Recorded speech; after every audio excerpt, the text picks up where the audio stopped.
Your favourite shopping destination value zone hyper mart ఇప్పుడు మన అమీర్పేట్ లో పిల్లర్ నంబర్ 1081 వద్ద. జనరల్ గా ఉన్న కంపారిజన్ ఏంటంటే ఇండస్ట్రీలో సావిత్రి గారు, వాణిశ్రీ గారు, జయసుధ, ఫుల్ స్టాప్ అక్కడికి, మళ్ళీ కంటిన్యూటీ లేదు దానికి. వాళ్ళిద్దరితో ఉన్న అనుబంధం చెప్పండి, మీకు ముందున్న ఆ ఇద్దరితో ఉన్న అనుబంధం. సావిత్రి గారు తమిళ సినిమా ఒకటి చేశానండి ఆమెతో, నాకు మదర్గా యాక్ట్ చేశారు. ఆల్మోస్ట్ మీరు వచ్చేప్పటికే ఆవిడ కెరీర్ దాదాపు అంత్యదశలో ఉంది. Not keeping well also at that time. Okay. So hardly any interaction పెద్దగా లేదు. ఓకే. దెన్ ఈ అరంగేట్రం అన్న తమిళ సినిమాని తెలుగులో దాని విచిత్ర ఏదో జీవితం అండి, ఏదో జీవితం, ఏం జీవితం గుర్తులేదు నాకు, సంథింగ్. గుళ్ళపల్లి నాగేశ్వరరావు గారు తెలుసు కదా, వెరీ వాస్తు ఇది అంతా వెరీ ఫేమస్. బట్ ఆయన actually is a producer. So ఆ సినిమా ఆయన తీశారు. దాంట్లో తమిళ్లో ఆవిడ చేయలే, కానీ సావిత్రి గారు తెలుగులో సావిత్రి గారు చేశారు నాకు మదర్గా. అప్పుడు కూడా చాలా తక్కువ ఇంటరాక్షన్. అంటే ఇంకా చాలామంది మేము కూతుర్లు కదా, ముగ్గురు కూతురు, ఎక్కడ గుడ్ మార్నింగ్ నమస్కారం అమ్మా బాగున్నామ్మా అంతే. She was more into not very into not really keeping well. So she's tired and she lost that ఇది అప్పటికే. అందువల్ల పెద్ద ఇంటరాక్షన్ ఏం లేదు. వాణిశ్రీ గారు అంటే, వాణిశ్రీ గారితో నేను బిగ్ ఫ్యాన్ ఆఫ్ వాణిశ్రీ గారు. కృష్ణవేణి, ఆ సినిమా, ఈ సినిమా అదంతా. దాని తర్వాత పిక్చర్ చేశాను, ఇది పాట ఎదురీత. దాంట్లో వాణిశ్రీ గారు, రామారావు గారు, నేను ఒక క్యారెక్టర్ చేశాను, హిందీ రీమేక్ అసలు. దాని తర్వాత మళ్ళీ వాణిశ్రీ గారు, నాగేశ్వరరావు గారు, నేను అది రీమేక్ దాగ్ అని ఒక పిక్చర్, షర్మిలా ఠాగూర్, రాఖీ యాక్ట్ చేశారు, ఆ సినిమా చేశాం.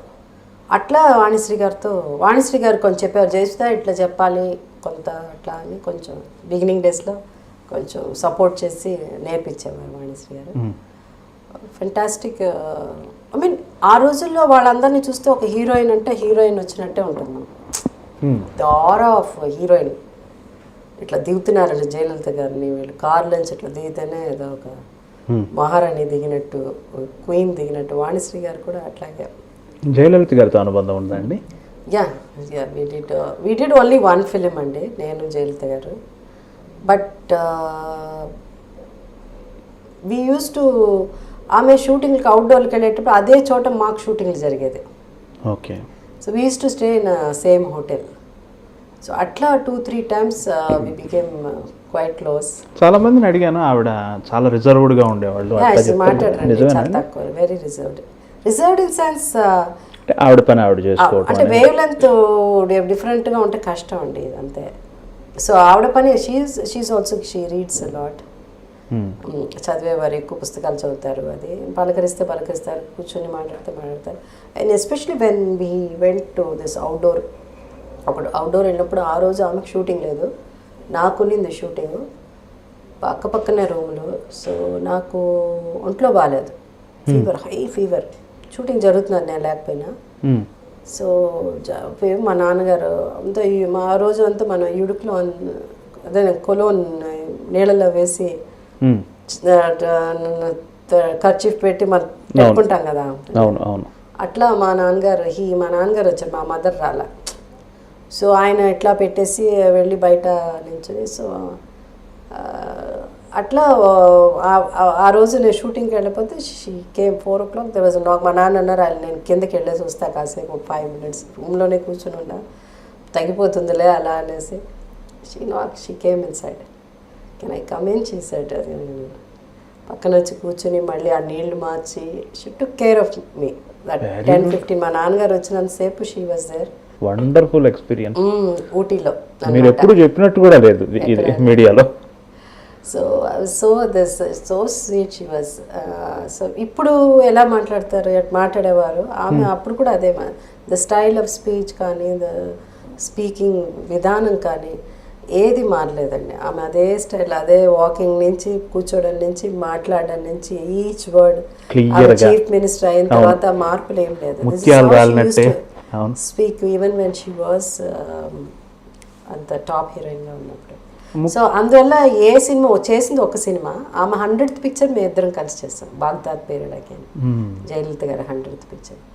అట్లా పరిచయం వచ్చింది. దాని తర్వాత ఆమె చీఫ్ మినిస్టర్ అయిన తర్వాత కూడా ఎక్కడ చూసినా, ఎక్కడ పెళ్ళిలో చూసినా కూడా అయిపోతాను నన్ను చూస్తే ఆమె సార్ అవయ్యూ కమ్ అట్లా అని. అలాగే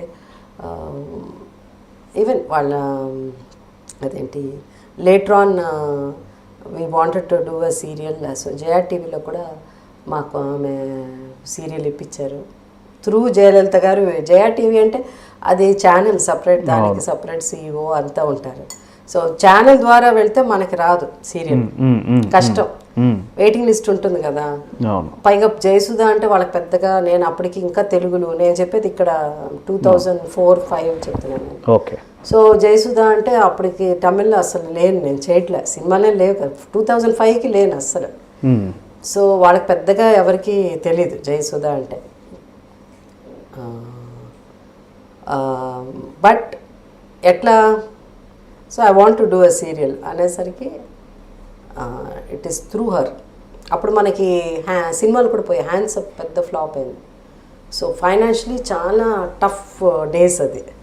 సో గుడ్ సీరియల్ ఏదన్నా చేస్తేనో ఈ కీప్స్ అంటే భయం వేసింది. 2-3 సినిమాలు ఫాట్ అయిపోయి మొత్తం ఫైనాన్స్ సినిమాలు పోయిందని నేను ఇమీడియట్గా నెక్స్ట్ పిక్చర్ తీయడం భయపడతాం. అంతే కదా.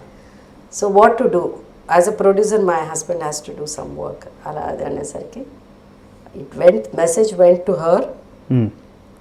అండ్ ఆమె చాలా బిజీగా ఉన్నారు అప్పుడు, ఆమె కలవడానికి కూడా కుదరలేదు ఆమెకి. నేను కూడా కలవాలని ప్రయత్నం చేసినా కూడా మెసేజే వెళ్ళింది. ఆమె అన్నారు ఏం పర్వాలేదు, టూ బిజీ అంటే మా టైమింగ్స్ కుదరలే ఆమెకి అనేసి, ఏం పర్వాలేదు చెప్పండి, asked her not to worry, it will be done అంతే. So Sasikala garu she spoke, she and our brother ఎవరు ఉన్నారు, వెంట్ హోమ్, జయలలిత గారి ఇంటికి వెళ్ళాము. ఇంటికి వెళ్ళి పిలిపించారు, పిలిచి ఏంటమ్మా చెప్పారు, ఇట్లా వచ్చింది అమ్మ చెప్పారు, మీకు సీరియల్ ఇమ్మని చెప్పారు అమ్మ లహార్ని శశికళ గారు. ఓ సో హ్యాపీ అండి. తెలుగు మాట్లాడతారండి శశికళ? కొంచెం తమిళ్లో మాట్లాడుకున్నాం. నేను చెన్నై, అందరూ తమిళే మాట్లాడుకుంటాం. అండ్ షీ సెడ్, చెప్పారు అమ్మ కుడుకుసనంగా ఇట్స్ డన్. సో ఫార్మాలిటీస్ అంతా చేసి, and she also help me to start also. It will be financial, it will be very difficult to others, even that also she took care. అంతే, కష్టకాలంలో ఆదుకున్న వాళ్ళే భగవంతుడు. She took care. అందుకే when she passed away that day I was not feeling well, but ఇప్పుడు వరకు I don't believe అండి that she passed away. I think she still there. అట్లా అనిపిస్తుంది నాకు, because certain people know we don't want them to, they are not there అన్నదే వినడానికి కూడా, అంటే హౌ ఇస్ ఇట్ పాసిబుల్, అది ఇట్స్ నాట్ పాసిబుల్, ఆమెకి ఎట్లా జరగదే, ఆమెకి ఇవన్నీ జరగదే అని అనుకునే వ్యక్తుల్లో